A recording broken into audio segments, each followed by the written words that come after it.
నే తలచు మార్గములన్నీ తరచుగా మూసితివి, కన్నీళ్లతో దుఃఖించిన కౌగిలిలో దాచితివి.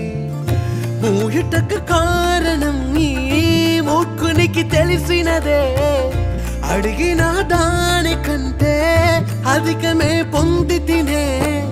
మూయుటకు కారణం ఇప్పుడే తెలిసినదే, అడిగిన దానికంటే ఎక్కువే పొంది తినే. నా చిన్న చిన్న ఆశలన్నీ ఎరిగి